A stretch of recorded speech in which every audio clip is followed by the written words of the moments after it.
gente, muito boa tarde para você. Bem-vindos aos Donos da Bola. E olha só, já começamos convocando você a participar da nossa resenha. Mande seu vídeo aqui para o programa. Nosso WhatsApp, 51 992 24 1220. Estamos sempre online. E olha só, partiu girar? Partiu nosso giro pela dupla Grenal? Então vamos começar com o Inter, que busca a primeira vitória fora de casa no Brasileirão. E o adversário é o Lanterna Vasco da Gama. Confira nas informações de Caco da Mota. E o time de Odair Hellmann vai ter que buscar a primeira vitória fora de casa, justamente contra aquele adversário que é lanterna da competição e ainda não venceu no Campeonato Brasileiro. A maior atenção que tem que ter é nesse jogo, justamente por isso. Ressaltando que não vive um bom momento, só que é 11 contra 11 lá dentro. Eu acho que vai ser um grande jogo, um jogo muito difícil. E o Grêmio enfrenta o Fortaleza em Caxias pelo Campeonato Brasileiro. E falando em Grêmio, olha só, teve um golaço gremista na França ontem. Dá só uma olhada no que fez Matheus Henrique. E todos os lances e as informações, a gente vai contar para você tudo, os detalhes deste gol daqui a pouquinho no programa de hoje ainda, então não saia daí. E agora, hoje é o grande dia. O dia de quê? Você lembra que dia é hoje? Hoje é o dia do desafio da estátua do Renato, a Batalha da Estátua. Ontem nós anunciamos os 3 vencedores que vão para essa Batalha da Estátua que acontece hoje. E quem está com eles é o repórter Marcelo Salzano. Vem comigo, vamos lá para a esplanada da Arena. Onde está o Salzano? Salzano, cadê os nossos heróis, hein? Cadê os nossos competidores? E vou te falar, já tô aqui, no clima. Boa tarde, Salzano.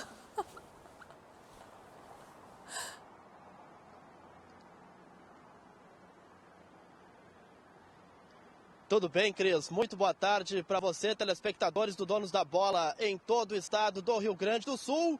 Chegou o tão esperado momento. Hoje, no nosso programa, nós vamos conhecer o vencedor do desafio da estátua de Renato Portaluppi. Estamos aqui em frente, à estátua do técnico e maior ídolo da história do clube. E eu vou apresentar agora os nossos 3 finalistas. Vamos começar aí, meu caro Eduardo Rosa, o nosso cinegrafista. O candidato de número 1 é o Antônio de Torres.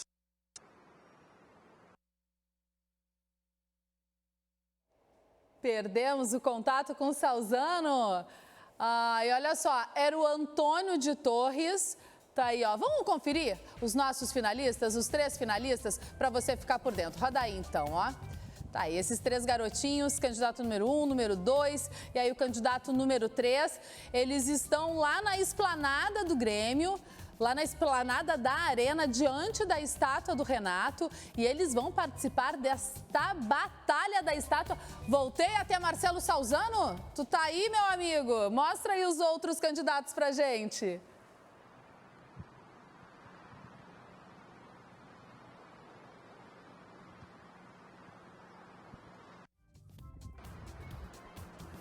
Bom, Cris, apresentei o Antônio de Torres e agora, na sequência, temos aqui o candidato de número 2, de Pelotas.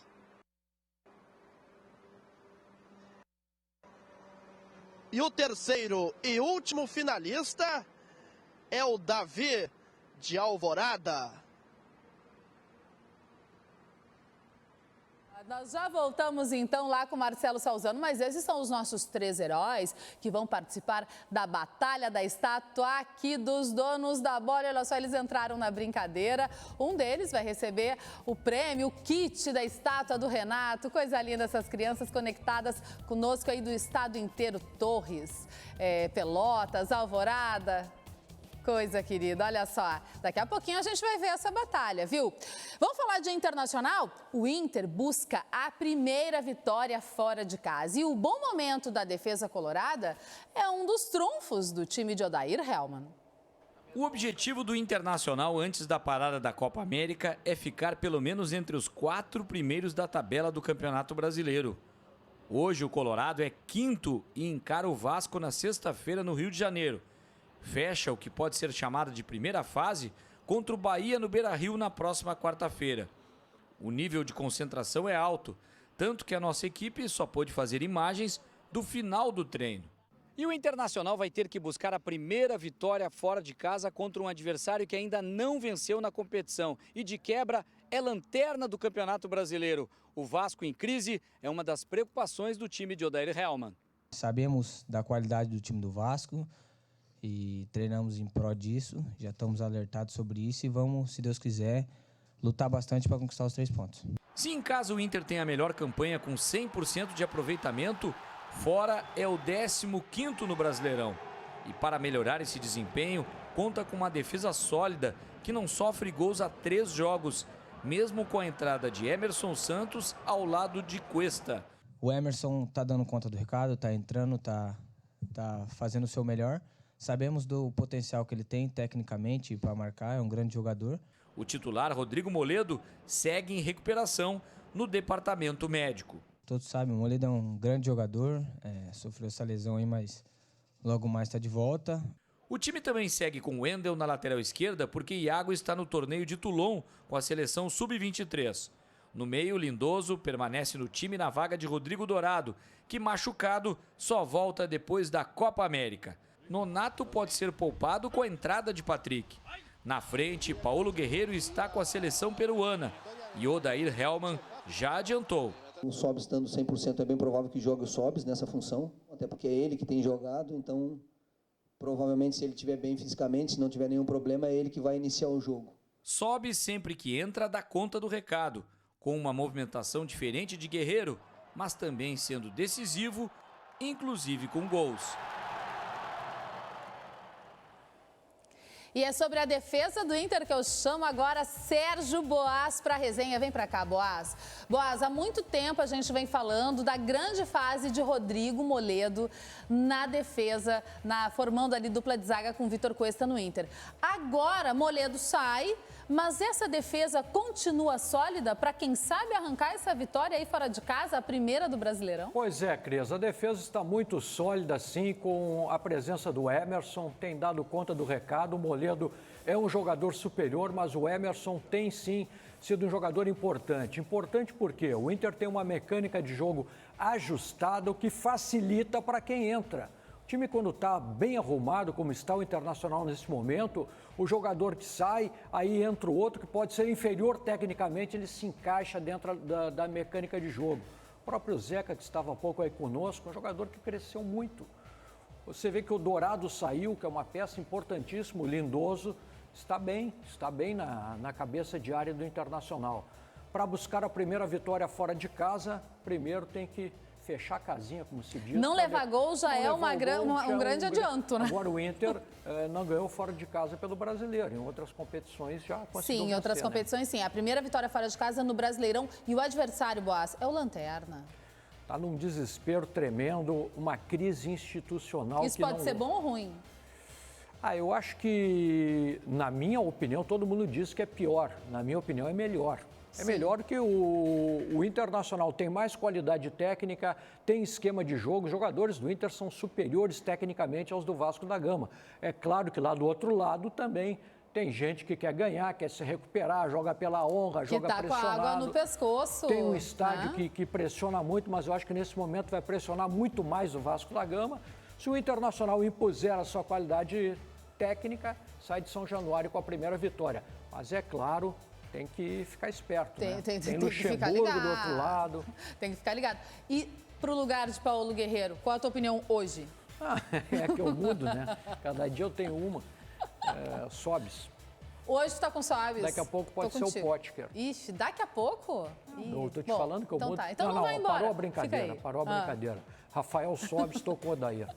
Tá certo. O cara é que entende, se ele diz que é o Sobs, como é que eu vou contra, né? Tá certo, Sérgio Boas, que fica com a gente porque tem mais resenha e a gente vai conferir agora com o repórter Taigor Janke as últimas informações do treino do Grêmio desta manhã no CT Luiz Carvalho. Fala daí, Taigor.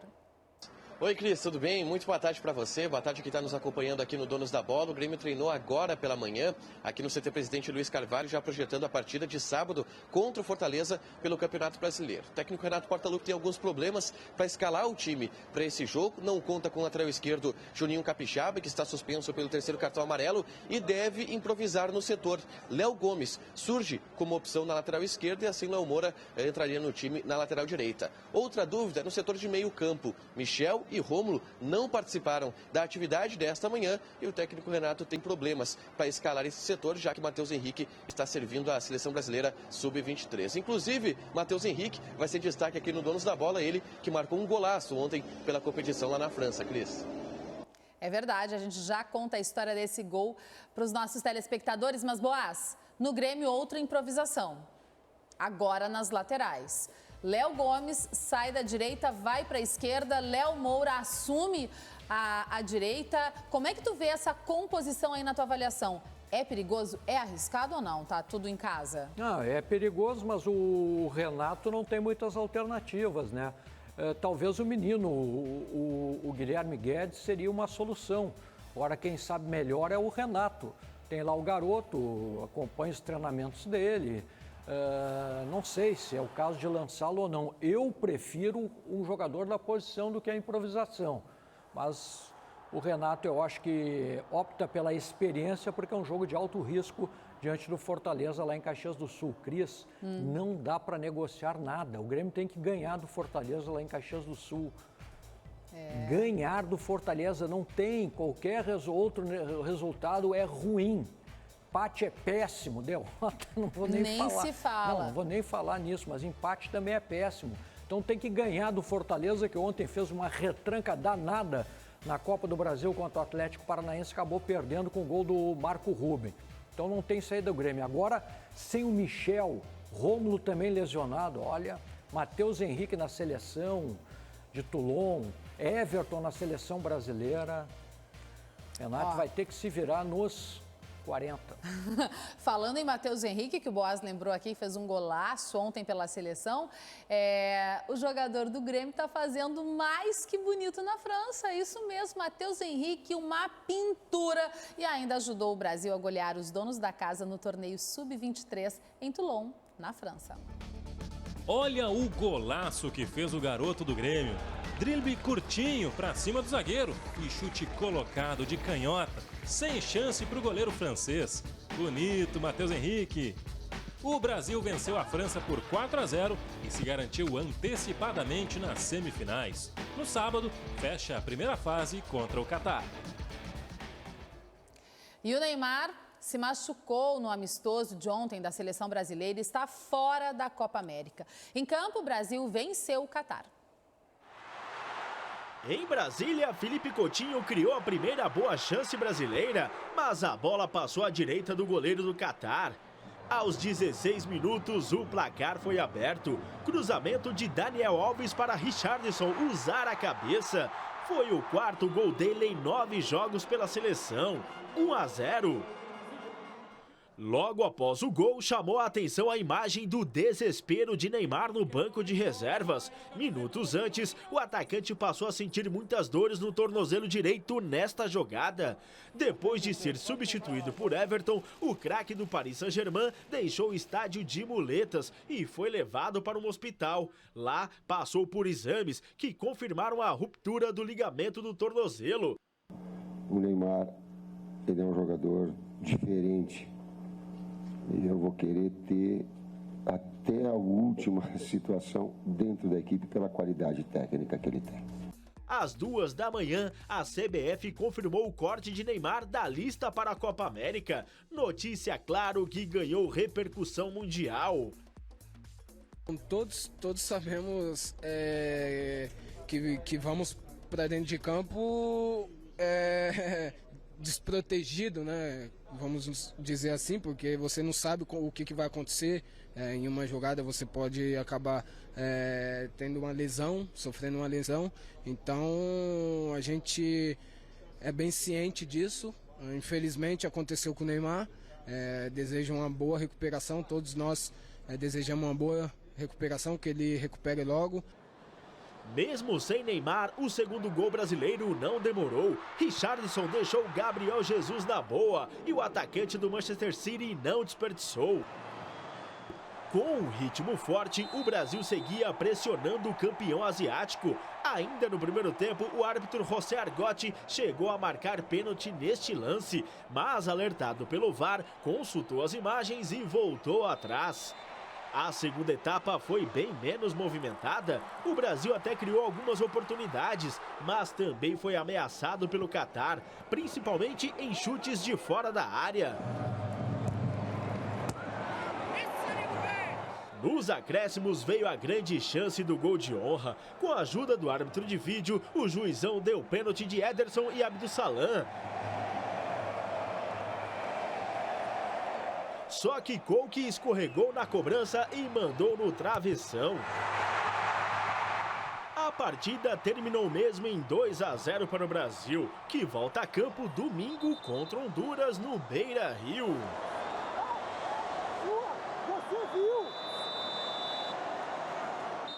Dani e Felipe Luiz jogaram muito. Marquinhos e Miranda foram seguros. O nosso meio para frente pressionou a equipe adversária a ponto dela ter, acredito, uma finalização no gol certa. Acho que o nosso coletivo hoje foi muito bem, né? E controlar um pouco da ansiedade. Quando a gente entra, a gente quer dar o nosso melhor, quer acertar sempre, mas não vai ser sempre assim, né? Mas creio que a gente está bem focado e vamos seguir essa preparação, porque acho que tem grande coisa esperando nessa Copa América. Já a seleção peruana ganhou o seu amistoso contra a Costa Rica, 1-0, gol do Cueva do Santos. E por que estamos falando disso aqui no Donos? Porque olha só quem entrou no comecinho do segundo tempo.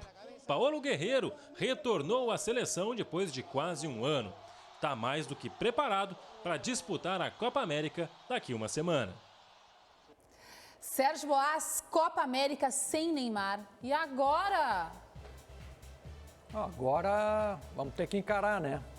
Pior seria uma Copa do Mundo, mas eu vou falar do Neymar fisicamente. O outro assunto, deixar para lá, né? Tem que se resolver. Vamos falar de Neymar dentro de campo, né?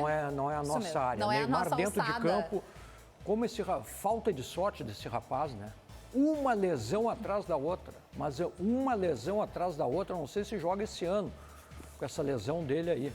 Dificilmente ele retornar esse ano. Agora, como tudo na vida, né? A tristeza de uns, a alegria de outros, aí deu boa pro Everton, que agora pode ser que tenha uma grande oportunidade. Pois é, aí. seria uma grande oportunidade pro Everton. Gostei muito do Richarlison no jogo de ontem, fez uma atuação muito boa, uma atuação segura contra um adversário que, convenhamos, é fraco, mas contra time fraco tem que ir lá e ganhar, e foi o que fez o Brasil, para mim, favoritaço para ganhar a Copa América. Valeu, Boaz. Olha só, fica aqui porque temos uma batalha hoje no programa. Você sabe, né? A batalha da estátua do Renato. E quem está na esplanada da arena, diante da estátua do Renato, com os nossos 3 guerreiros, nossos 3 heróis, é Marcelo Salzano. Salzano, vamos fazer esse concurso. Eu tô louca para saber quem vai ser o grande vencedor. E os nossos 3 candidatos aqui, Cris, estão prontinhos para o nosso desafio da estátua do técnico Renato Portaluppi nessa quinta-feira simplesmente maravilhosa aqui em Porto Alegre. O primeiro competidor vai ser o Antônio de Torres. Antônio, demonstra toda a tua habilidade aí, meu querido.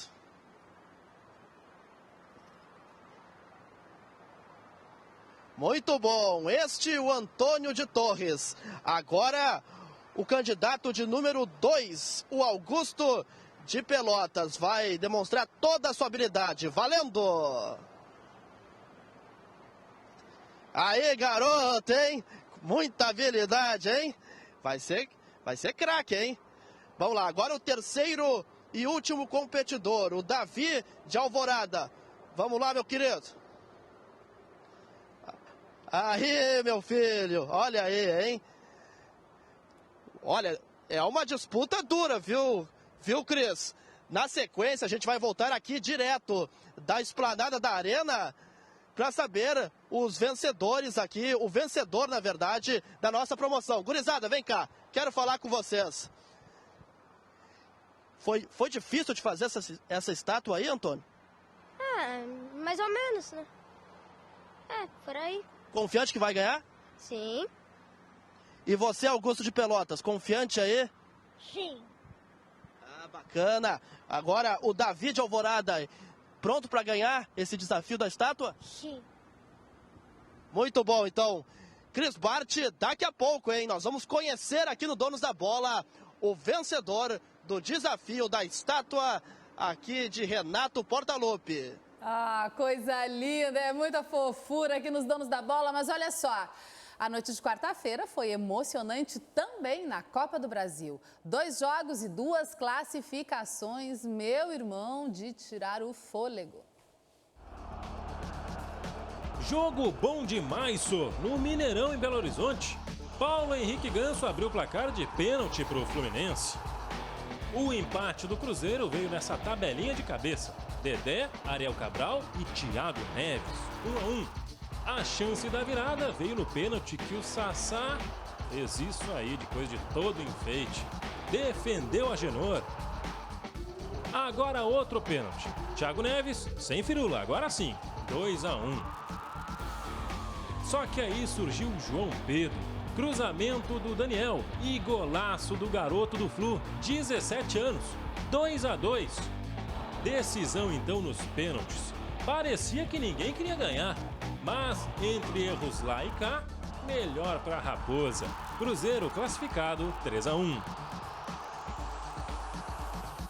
Na Arena da Baixada teve emoção também, só não teve tanto gol.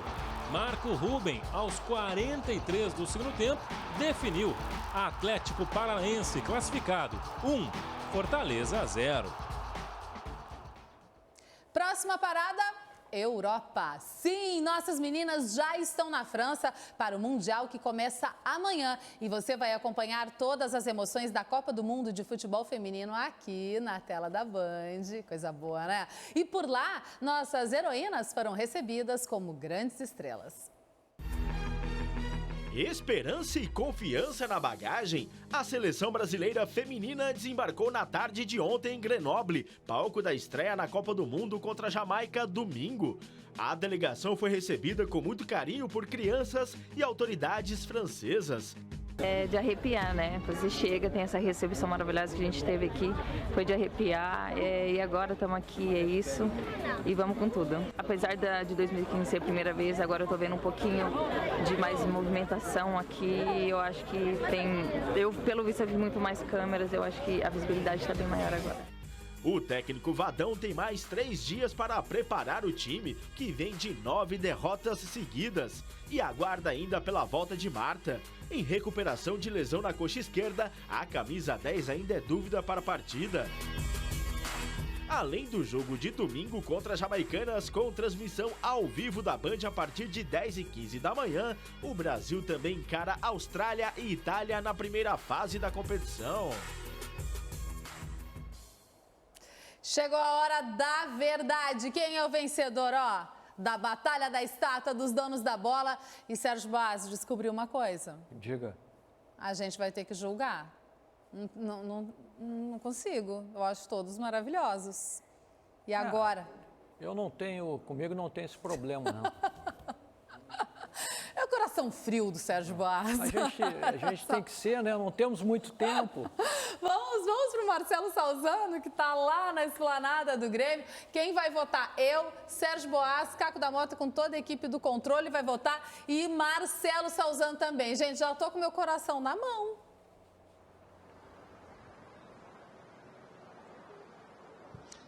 Pois é, Cris, chegou a hora, o tão esperado momento. Quem venceu? Perdemos a nossa conexão com o Marcelo Salzano. Quem será que venceu? Vamos começar a votação? A gente pode começar, diretora? Hein? Podemos começar? Eu quero o contato lá com o nosso controle. Ah, estão aí os meninos. Voltou, Salzano? Fala comigo. Fala comigo, irmão.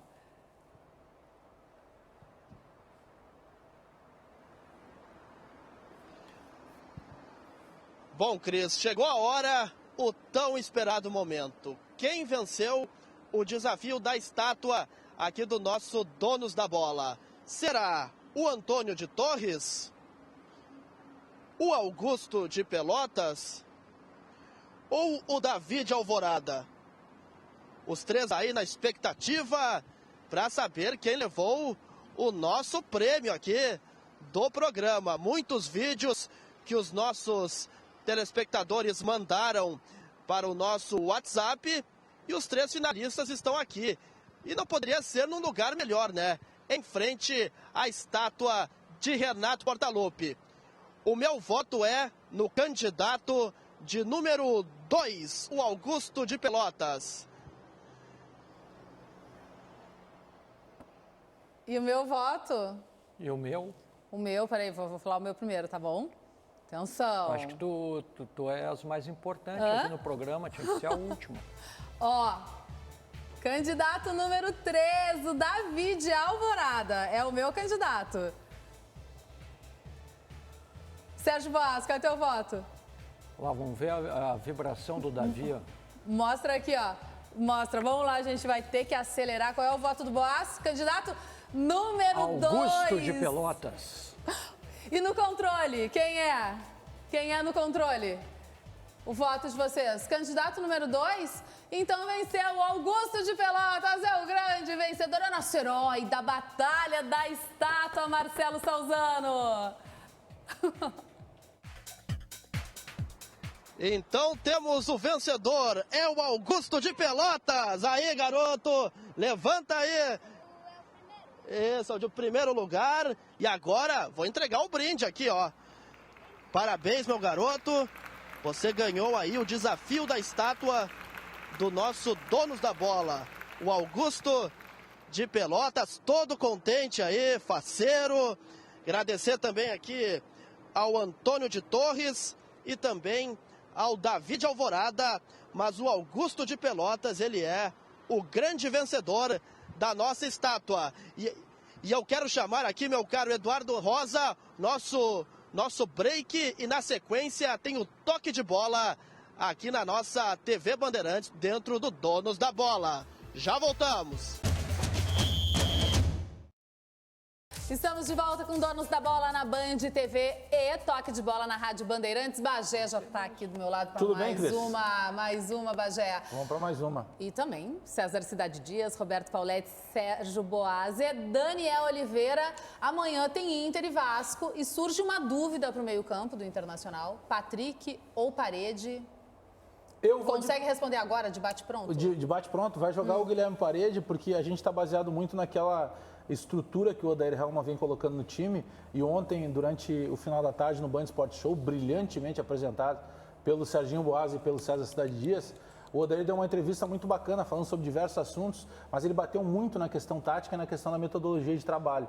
E essa metodologia de trabalho me leva a crer que vai começar jogando o Parede. Não, e mais do que isso, ele inclusive passou uma informação, uma das perguntas mais utilizadas na entrevista ontem foi feita inclusive por vários ouvintes, falava da utilização do Patrick pelo lado, né, colocando, a pergunta vai se ele seria utilizado como lateral esquerdo. Eu defendo essa ideia. E aí, pois é, mas o Odair descartou completamente essa possibilidade. Eu descartaria também. E mais do que isso, ele diz que prefere o Patrick jogando por dentro, sendo um suporte para volante e sendo uma opção para jogar sempre não no corredor. Então, ele pode pensar em Nonato e Patrick juntos. Ele pode pensar desde que por dentro. Por dentro? Desde que por dentro. Eu sinceramente, mas ele alteraria a forma de jogar? Vocês acham que ele mudaria para, de repente, ter a possibilidade da utilização dos dois? Que a questão que a gente está colocando é o seguinte, qual é a dúvida? Vai jogar o Parede, eu aposto. Qual é a dúvida que foi colocada? Parede ou Patrick. Aí a gente vai para a resposta do Odair. O Odair não vai jogar com o Patrick aberto. Claro que não, ele já perdeu o centroavante, então ele vai botar mais um atacante. O jogo recente do Internacional, que é a vitória contra o Avaí, ele coloca o Parede no segundo tempo e rende. Infelizmente, ele vai mudar o esquema de jogo com a entrada do Parede. Porque eu preferiria que Pela ausência do Guerreiro. Pela ausência do 9. Eu nem vou citar o Guerreiro, senão a Cris vai dizer que eu sou apaixonado pelo Guerreiro. Que também é, né? Mas eu não vejo problema nenhum mas o Patrick nisso. Mas eu gostaria que ele mantivesse o padrão do 9 de ofício. O que ele está fazendo... Um jogador adiantado. O que ele está fazendo é colocar jogadores mais movediços para fazer o meio-campo jogar. Eu fiquei tonto agora com a tua... O que o Parede e o Patrick tem a ver com o centroavante? Não, entrando o Parede ou o Patrick na vaga do D'Alessandro. Do D'Alessandro, muda o esquema. Não, mas o esquema... o outro muda. É que o esquema já vai mudar pela característica do 9. E o 9, desculpe. Acho que com o Patrick mudaria mais. Eu me antecipei um pouco, tem razão. Com o Patrick mudaria mais. Mas se o Guerreiro tivesse, seria mais fácil tu fazeres uma definição de time do que... ele mexeu em duas posições. Esse trio final...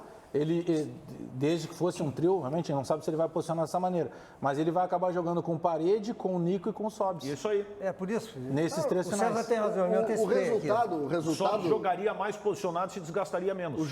Teria dois suportes em cada lado do porque campo. Daí ele vai fazer Lindoso, Edenilson, Nonato. Isso. Tomara que o Nico estreie, né, no Brasileiro. O jogo... Por enquanto ele só está participando, né? O jogo é a partida contra o Santos. Partida contra o Santos é o melhor jogo do Inter fora de casa. Contra o Santos. Não, mas contra o Santos o exemplo é bom. Contra o Santos. É essa partida. Como é que jogou ali? Foi um bom jogo do Parede. Foi um bom jogo do Parede. Jogo do Parede. Como? O Parede sendo o extremo... Mas quer me enlouquecer mesmo? Não, eu não estou dando a minha opinião, só estou dizendo o que a gente viu contra o Santos. Não teve D'Alessandro. Quem é que jogou? Jogou Parede. Contra o River, o Inter também com seus desfalques jogou muito bem, né? Eu também acho que vai jogar o Parede. Eu estou dizendo que eu não gostaria que fosse com o Parede. Não, perfeito, isso eu concordo contigo. Porque com o Parede eu sei que dificilmente eu vou ganhar o jogo. Mas o que a gente está debatendo é que o Odair, ele busca uma funcionalidade no Parede que ele não está abrindo mão nesse momento, porque o Nico não marca, o Sobis não marca. Então, ele precisa botar alguém ali para marcar. Porque, por exemplo, o Lindoso é o primeiro e, por vezes, até para desafogar o Edenilson, senão o Edenilson vai ter que botar um terceiro pulmão, né? Então tem toda essa situação e eu acho que ele pensa muito mais nisso, porque ontem nós falávamos ainda sobre o Guerreiro não marca diretamente, mas ele marca indiretamente, porque quando ele está em campo o adversário está preocupado com ele, então a linha de defesa não avança tanto do adversário. Ele não tendo o Guerreiro, o Sobis não vai marcar, o Nico não vai marcar, ele é obrigado a botar alguém para fazer o trabalho sujo. Eu sinceramente acho que ele está pensando bem no jogo. Ele vai utilizar... Serginho, você está só ouvindo aqui, captando... O Rossi vai jogar? O Rossi vai jogar. Ele tem sido titular lá. Tem sido. Vai complicar. Vai complicar o quê? O jogo. Achei que o Vasco, pro Inter. Acho que pensa brincando, porque o Rossi, quando jogava aqui, era de uma forma absurda, badalado aqui. Mas daqui a pouco lá para ele vai ser a Inter ganhou o Grenal com gol do Edenilson, todo mundo jogou bem pra caramba, e o Rossi pegou uma camiseta e começou assim, ó, de uma forma ridícula, não fez nada no jogo. O Rossi foi mais colorado no Twitter do que com a camisa do Inter. Mas não joga nada, esse time do Vasco não joga nada, é uma lata de lixo, já falei aqui. Olha só, tem uma pergunta aqui para ti do telespectador, ó. O Arilton da Cruz, que é colorado e está perguntando se tu acha que o Inter pode ser campeão brasileiro. Campeão brasileiro não. Campeão brasileiro vai ser o Palmeiras. Ixi. Mas ele poderia ser, não poderia? Não, poder todo mundo pode, mas... Não, pelo que ele tem demonstrado, é que o Palmeiras está mostrando Palmeiras é melhor. Mas aí, Paulete... Eu tenho essa opinião do Palmeiras com 4 rodadas. O Palmeiras é melhor time grupo, né? Tem um grupo mais equilibrado. O Inter vai ganhar uma Copa. O estilo do Filipão, a gente está muito baseado, pensando, como diz o Paulete, a principal estrela é o treinador. O Filipão mudou esse Palmeiras. É o mesmo time que tinha o do Roger, mas é um time que morde muito mais. Então, o Filipão faz o que eles chamam de futebol pragmático, né? O Filipão não entra para dar espetáculo, ele entra para ganhar. O estilo que está jogando, se pegar ali o Felipe Melo e o Bruno Henrique, para mim é disparada a melhor dupla de volantes do futebol brasileiro, mais longe dos outros. Porque tem os problemas do Felipe Melo, que às vezes dá um cotovelaço, essa parte comportamental. Mas a maneira que esses caras jogam naquela primeira linha é tipo, nós chegamos para ganhar, não interessa de que maneira, vamos passar por cima dos caras se precisar. O Inter tem, Eu não vejo o Inter tem grandes possibilidades de ganhar uma Copa. Aí sim, no mata-mata. Eu também acho. Que aí tem o fator local Beira-Rio, né? E a estratégia da competição em si, né? É isso aí. Não, e a forma, o Inter tem um aproveitamento no Beira-Rio espetacular. Espetacular. E continuando assim, o Inter vai brigar pelas Copas. Essa questão do Campeonato Brasileiro, Cris, me parece que é uma questão que passa muito por comportamento fora de casa. O Internacional tem um aproveitamento, em média, muito ruim fora de casa. E isso não é só técnico, isso é anímico. Por exemplo, o Vasco, eu acho um jogo difícil. Só que o time que quer ser campeão brasileiro tem que chegar lá e dizer o seguinte: eu vou ganhar o jogo aqui. Por que tu acha? Por que tu acha que é difícil enfrentar o Vasco? Porque o Vasco é sempre difícil enfrentar. Existem jogos... Mas então ele é o lanterna do campeonato, sacanagem. Eu sei que é o lanterna, mas mas é seja difícil o problema. A dificuldade pode estar nessa busca de recuperação. Aí é que tá. A gente até... Eu entendo o que o César está dizendo e às vezes... Que lugar o Grêmio está no campeonato? Só que é o seguinte, se tu vai enfrentar o lanterna do campeonato, não pode ser complicado. Tá. Que lugar o Grêmio está no campeonato? Um time que não ganha de ninguém. Pode ser complicado, acho que não pode perder. Não, ele pode ser complicado porque o time ruim às vezes não deixa o time bom jogar de tão ruim que ele é. O Luxemburgo ainda é uma raposa velha. Para mim o Luxemburgo é o melhor jogador do Vasco. E eu que nem o 2-0, tá ganhando de 2-0 é perigoso. Bom é estar perdendo. O Grêmio, por exemplo, está muito mal no campeonato. Mas aí tu baseia no comportamento do Inter fora de casa, como diz o César. Mas o Inter é o marido comportado, fora de casa não apronta nada. Mas aí o resultado contra o desempenho contra o Santos e contra o River, mesmo não sendo o time titular, eles te mostram que o Internacional está num caminho, porque isso é muito mais uma questão de atitude, né? Sim. Cobra muito do Grêmio a questão da atitude. E acho que vale a atitude do Inter. O Inter mudou em termos de comportamento a sua forma de entender um jogo fora de casa. Ele pode não ter vencido ainda, mas ele não se portou mal. Mas vocês tirando não o pensam, jogo contra a Chape, por vocês exemplo. não pensam que é meio cultural essa coisa, principalmente aqui no Rio Grande do Sul? Eu jogo de uma maneira quando eu estou na minha casa, mas quando eu vou jogar fora já tudo fica um pouco mais complicado. Pode ser. Não ficou meio entranhado na nossa história de futebol? O Renato, em determinado momento do auge do Grêmio, que é recente, o Grêmio jogava igual dentro e de fora. qualquer jeito. Isso. Claro que o fator local faz com que o teu adversário cresça naturalmente. Mas o Renato fazia o time jogar para frente para Porque contra o Vasco, Paulete, esse fator que a gente está imaginando como um complicador, o Vasco está no desespero, precisa sair da forca, ele pode jogar contra o próprio Vasco. Porque a gente sabe como é que é a torcida vascaína. Com 15, 20 minutos em São Januário as coisas não aconteceram, o torcedor começa a torcer contra o time dele. Vasco da Gama, o clube, a sua gigante torcida, não tem nada a ver com o que eu disse há pouco. Sim, é o time atual. O time que eu disse que é uma lata de lixo, porque é mesmo, claro, um time ruim. Agora, o Vasco é gigante se tu pegar o histórico recente... Agora, o time não sei como conseguiram contratar tantos jogadores que não tem condição de atuar no Vasco. Cara, num período de 6 anos, o Boaz, o Vasco disputou 6 campeonatos, 3 na Série A e 3 na Série B. Então, até essa grandeza do Vasco hoje, ela está se perdendo, como se perdeu na história a grandeza do Botafogo. O Vasco está virando Botafogo. O Botafogo virou a estrela solitária. Se fala dos anos 60, 70. Eu concordo com o Boaz, o time é muito fraco, mas eu já noto que esse momento do Vasco está interferindo na própria grandeza do clube, o que, convenhamos, é uma pena. Olha só, abrindo para nossa audiência, o Gilson de Cachoeira do Sul. Olá, Cris. Pessoal, vocês ainda não se deram conta que futebol é uma caixinha de surpresas? Falando 31 rodadas antes que o Palmeiras já é campeão? Não, mas é que, primeiro que não são todos, né? Eu tenho essa opinião, o Serginho também. Mas a gente está baseado no histórico do próprio Campeonato Brasileiro de Ponto Corrido. Quando tu busca a informação, por exemplo, de um matemático, ele considera os jogos que são em casa, os jogos que são fora, se trocou de treinador, se a torcida... Tem uma série de ingredientes que a gente tem que considerar. Então, isso não é querer ser o conhecedor de tudo. É muito difícil que o Palmeiras perca baseado no histórico recente do Palmeiras. Por exemplo, o Palmeiras não perdeu no Campeonato Brasileiro ainda. Enquanto nós estamos discutindo que o Grêmio não tinha ganhado até pouco, que o Internacional não venceu fora de casa, a gente discute o Palmeiras de que maneira o Palmeiras não perde. Então, o Palmeiras tem um time extremamente qualificado. Daqui a pouco, se tem um jogador ou outro convocado ou um outro machucado, ele tem um grupo suficientemente qualificado para manter uma estrutura. É baseado nisso. Eu discordo. Eu acho muito cedo e mais.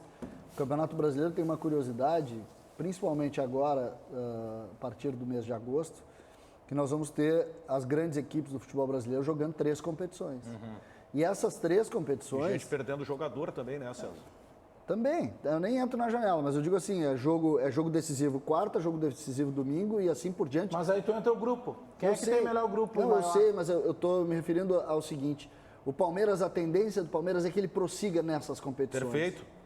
E enquanto algumas equipes vão ser eliminadas, naturalmente. E essas equipes eliminadas vão ter o seu time no domingo, e não mais na quarta. Não vão dividir. O E Inter isso viveu isso pode ano passado. mexer com o Palmeiras. Isso mexeu com o próprio Palmeiras ano Pode, passado. no ano passado com o também Inter, podia, né? não mexeu. Não, aí mas que isso- tá. O grande problema é Com que o Inter o quê? os O outros Inter tirou precisam proveito avançar. dessa situação no Sim, ano isso passado. foi o grande proveito do Inter no ano passado. Esse ano, e o Odair ontem falou isso na entrevista também, esse ano o Inter vai ter os 3 campeonatos. Os 3 campeonatos. Imagina o Inter, na única vez que o Inter tirou os titulares nesse Campeonato Brasileiro, na única vez que ele tirou, ele perdeu bem para Chapecoense, que vai cair. Mas aí tu tem, olha o que nós estamos discutindo com a saída do Guerreiro. Tu não tem um substituto para o Guerreiro. Se sai um Edenilson, tu não tem alguns parâmetros, são alguns pilares do Internacional que eles não têm substituto. E isso, na grande maioria dos clubes, é natural. O Grêmio também passa por isso. Mas o Palmeiras, se tu pegar os principais pilares do Palmeiras, eles têm substituto. Talvez no mesmo patamar, mas muito próximo. É disso que eu estou falando. Quem é o centroavante titular do Palmeiras? Pô, tanto faz se joga Borja ou se joga Davidson. São jogadores tecnicamente hoje limitados. Mas é um time o conjunto pragmático. Exatamente. É o time do resultado, do estilo do aí. Filipão. Eu estou muito mais baseado nisso. Para mim pode. Eu tenho uma equipe que para mim vai crescer muito, que tem muita qualidade. E se quase for eliminado agora contra o Corinthians, que é o Flamengo.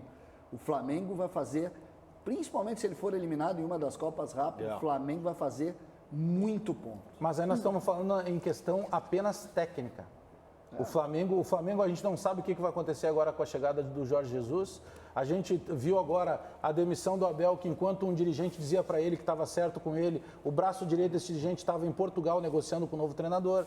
A gente sabe que teve casos lá de que facções de dentro do clube pagaram para as torcidas organizadas picharem o clube. Esse é o Flamengo. E se a gente que está fora sabe, tu imagina o jogador que está lá dentro. O Flamengo tem várias rachaduras complicadas de se colar. Se tu conseguir blindar a porta do Mas vestiário... tu não ganha só na técnica, César.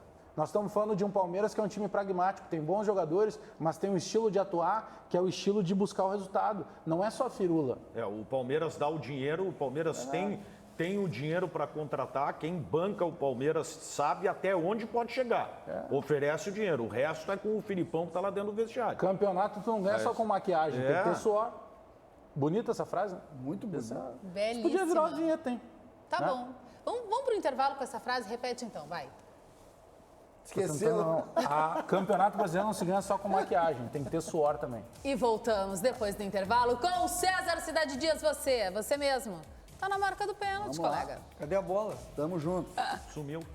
Tá com os Renatinhos,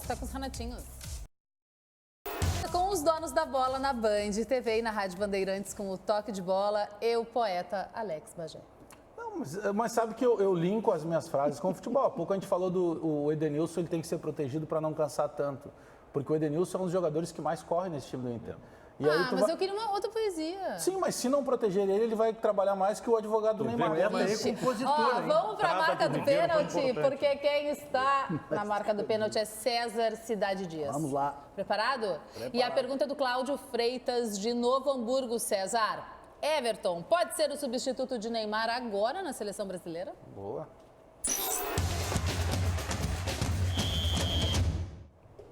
Olha, o Everton pode ser escalado no lugar do Neymar. Substituto do Neymar não vai ser nunca. Porque o Everton é muito menor do que o Neymar. O Neymar é um ídolo mundial. Mas pode ser escalado, né? Na verdade, ontem, depois que o Neymar saiu, nós vimos que a seleção brasileira é feita de jogadores comuns. Senhores? Radical, César, hein? Não, sério, mas tem uma frase de efeito, né? Todo mundo foi assim. Mas eu concordo com ele. Sociedade, hein? Tá certíssimo, César. Baixa quietinho. Quem sabe o Hazard se naturaliza Eu, particularmente, gosto do Everton. É muito bom jogador no Grêmio. Mas ontem ele jogou mal, hein? Jogou enfeitado ontem. Sim, mas... Aliás, ele já está enfeitado há horas, exatamente. Ele mudou a passada. Tá enfeitado. A gente diz na linguagem do futebol. Do turf também. Mas ele pode ser um cara a agregar muito ali, tanto para o futebol dele, que acaba amadurecendo, quanto para a seleção brasileira. Ele tem que ser mais, tem que voltar a ser mais simples. A esperança do Brasil na Copa América passa pela qualidade das equipes. Como vão ver a seleção da Argentina? Eu acho que vai ser um fiasco. Como vem César, o Uruguai. Mas tu que está sempre ligado nas jovens promessas, nos garotos que estão surgindo, tem algum para, quem sabe... Na seleção? Para que se torne um próximo Neymar para a gente, para o Brasil? Não, o Neymar não é um jogador que nasce todo dia, né? Não é um jogador que nasce todo dia. Para mim, o Brasil... Mas essa geração vai ter que se renovar. Graças a Deus que não nasce todos os dias. Vocês têm bronca. Graças a... Eu gostaria que nascesse todos os dias o Ronaldinho Gaúcho, os quatro aqui. Rivaldo. Paulete, Sérgio Boas, Daniel Oliveira e Alex Bagé não gostam do Neymar. Eu gosto. Eles não gostam, sabe por quê? Marcão, consegue um Eles não gostam do Neymar. Aqui que eu vou desenhar. Eles colocam, Cris, a questão do comportamento do Neymar acima da questão dentro do campo do Neymar. O que nós quatro que tu acabou de enumerar... Estão falando de futebol. Nós quatro... Eu gosto do Zico, do Ronaldinho Gaúcho, o que nós lamentamos é que nesse momento a gente dependa de um jogador, que é o caso do Neymar. Porque anteriormente, quando o Ronaldo lá se atrapalhava lá nos namoros e tal, não tinha problema, porque ele resolvia dentro de campo. Quando o Ronaldinho aprontava alguma coisa, não tinha problema, ele resolvia dentro de campo. O Rivaldo quase não se incomodava fora, mas ele resolvia dentro de campo. Hoje a gente só tem um para resolver, que é ele. E aí, como ele não foca no trabalho dele, a gente fica sem nenhum. Ele não resolve na seleção brasileira. Ele não resolve na seleção brasileira. Ontem ele tomou uma chegada na panturrilha, deu um duplo twist carpado e botou a mão no joelho. Daniel, ele já estava se deitando de novo. Não é, Vem cá, tu não via o Zico jogar deitado, tu não via o Ronaldo Nazário jogar deitado, o Bebeto, que não era um cara muito forte fisicamente, não jogava deitado, o Ronaldinho Gaúcho. O grande problema é que o Neymar, não é que eu não goste do Neymar, eu só não entro nesse encantamento coletivo, né, ou de boa parte, porque o Neymar não consegue ser o mesmo jogador na seleção brasileira. Sabe quem é que está fazendo falta na seleção? Quem? O Luan. Se o Luan jogando a bola que ele jogava... O Odair falou disso ontem. Eu não ouvi, mas que bom, eu gosto do Odair e já gosto mais. Mandou um abraço, inclusive. Muito obrigado, Odair. Um abraço para ti. Disse que tu jogava muito. Tá, é verdade, né? Que eu vou fazer o quê, né? Mas olha aqui, ó. Aceitem. O Luan hoje é um jogador que o Brasil não tem. O Luan joga tudo o que acham que o Coutinho joga. O Luan é o cara que pega a bola dos volantes, desarma o sistema defensivo e dá uma pifada no atacante. É aquela minha outra frase, o Luan é o sol que ilumina os outros jogadores. É uma pena esse rapaz. É um poeta. Aparentemente ele desistiu de jogar no Grêmio, o Grêmio desistiu dele. Mas ele tem que ser recuperado. A mim pouco importa. Futebol é tão... Mas ele faz falta na seleção. Falasse no Luan, eu me lembrei disso, a gente ia comentar isso, acabou mudando o assunto, não me lembro porquê. Eu vejo o Everton jogar na seleção e vejo o Arthur. E eles só estão ali porque o Luan abriu as portas para eles. Também. Eles só estão não ali por seja causa tão disso. radical, César. Se não existisse o Luan, o Everton não seria quem é. Vai virar casamento, e o César, Arthur, tá e o Arthur não teria dias, virado quem é. Mais uma frase eu de acho efeito que foi para lançada a campanha para o novo presidente do Brasil. Não, eu não sei quem ficaria, mas eu gostaria, aliás, a frase do Serginho é emblemática. Não, mas eu vou fazer essa proposta no ar. Tem declarações todos os dias. Eu já não estou mais entendendo o César, que é faixa preta, não sei o quê. Eu vou fazer essa proposta no ar para a produção do eu vou botar um kimono rosa nele. Tem que, de alguma maneira, montar uma situação para que o César Cidade Dias e o Roberto Pauletti, os dois sejam surpreendidos por uma chegada frente a frente, o César com o Luan e o Pauletti com o Moledo. Porque seria interessante ver o brilho nos olhos. Sim, mas o que você acha que eu ia fazer com o Moledo? Não, mas a felicidade está vendo um cara que gosta de almoçar no Grêmio. O Grêmio ficou 15 anos. O Grêmio, e eu acho tão incoerente isso. Bistrô do Ricardo. O Grêmio ficou 15 anos contratando ídolos. E aí contratava. Ia lá e contratava um ídolo. Quem é o ídolo? Hoje o ídolo da hora é o Barcos. Aí chega no aeroporto... Mas o Barcos não foi ídolo. Não, mas contratava ídolo, né? Ia lá o Barcos, foi Kleber Gladiador. Gata aí Fernando. Não foi ídolo. Levava 2 meses para entender que não dá para ser ídolo. E assim foi. Aí veio o menino, do nada, que é o Luan, que tem esse jeito dele meio molengão. Lançado por Anderson Moreira. Ele meio molengão. Anderson Moreira. Aí ele surge, o Grêmio volta a ganhar. Foi sem querer, foi por acaso, porque ninguém sabe. O Grêmio voltou a ganhar porque montou um grande time. E o grande time começou com ele. E hoje... O Luan fez o Douglas jogar. A gente não nota isso. As pessoas não notam. As pessoas dizem assim, não, isso aí não joga nada. O bom é o Jailson. César, problema o bom é o Jailson. Isso aí quem tem que saber, outra importância, os torcedores né? são passionais, quem tem que saber isso aí, quem tem que explicar é o Grêmio. Isso aí, o torcedor, eu não tiro o direito do torcedor discutir se o cara tá bem ou tá mal. Faz parte, tá embutido, é do jogo. Agora, quem tem que explicar sobre o Luan, se quer ou não quer, o presidente Romildo Bolzano Júnior, o Renato e o departamento de futebol. Eles é que tem que se manifestar. Queremos ou não recuperar o velho Luan? Até agora, Paulete. Não, mas parei. Não vi boa vontade nisso aí. Contigo, o Luan... Será que não? Não. Será que não? Não, tu não tem um jogador do quilate do Luan, que nenhum time do Brasil tem, mas tu acabou de dizer que negligencia ele. Tu tem a impressão que ele não está mais afim. A primeira coisa que o Grêmio fez no início do ano foi lá no Cruzeiro me dar o Thiago Neves, o Rael, como é o nome daquele jogador? Raniel e o Murilo. Pô, isso já é uma demonstração, o Luan, não te quero mais. Pô, a direção do Grêmio, César, não queria mais o Luan. O presidente não queria mais o Luan. Tudo bem. E tu estavas na entrevista comigo. Tu estavas na entrevista comigo. Isso é... Do torcedor, do torcedor, tudo bem, o torcedor é passional. Tem que cobrar da direção do clube, que não se manifesta, isso é outra que coisa. se esconde atrás do problema desse menino. Eu não quero dizer a direção do Grêmio está se escondendo, Eu não estou aqui para criar confusão, mas acho que tem pipocada aí, segundo o Sérgio Boas. Torta de limão. Nós temos, são duas situações diferentes, nós temos que avaliar. O que eu quero colocar é que... para o César, o presidente Romildo Bolzano está sempre acima do bem e do mal. Sempre. Olha aí. Mas vem cá, mas a gente Então, não sabe se o Grêmio tentou recuperar o Luan. Eu abro essa possibilidade do Grêmio ter tentado recuperar o Luan e o Luan não ter se ajudado. Isso também pode ter acontecido. Eu uso o exemplo do que foi feito, há pouco a gente estava, o trabalho do Rodrigo Caetano, descrito pelo próprio Nico Lopes, que foi um cara que chegou lá, não, o que está acontecendo aí? Pegou pela mão, querendo ou não, ele começou a jogar. Tá. O Renato tem um tamanho infinitamente maior nessa relação, em relação ao Rodrigo Caetano e Nico Lopes, ele em relação ao técnico do Grêmio com o Nico Lopes começou a jogar, onde que ele está jogando tão bem, assim que eu não enxergo isso. Não, mas... em relação a ele mesmo? Em relação a ele, no Inter ele não tinha feito nada. Melhorou, sim. Querendo ou não, a temporada passada dele foi muito boa.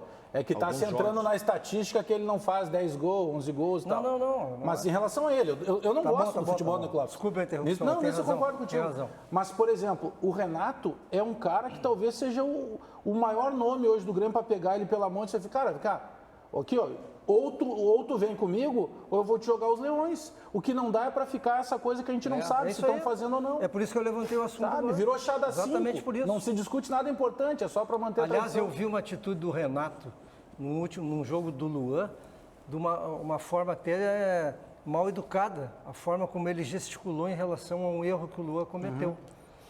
Para mim, o Renato deve ter dito para a diretoria, eu fiz o que eu podia. E eu acho que o Renato desistiu dele.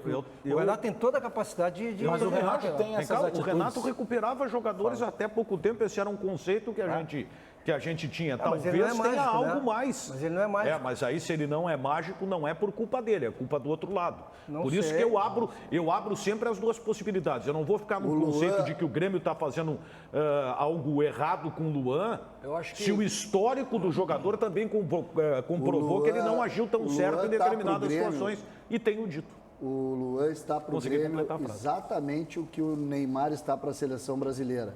Quando as coisas não dão certo, a culpa é dele. E isso aconteceu no Grêmio. Partiu? Cris, a gente ficaria a tarde inteira de resenha, né? Mas agora na Rádio Bandeirantes está chegando o Guilherme Bauer com o Rádio Livre. Eu não vou falar mais nada, viu? E aqui na Band TV você fica com André Machado e o RS Acontece. Boa tarde, André. Bom trabalho por aí. Obrigado.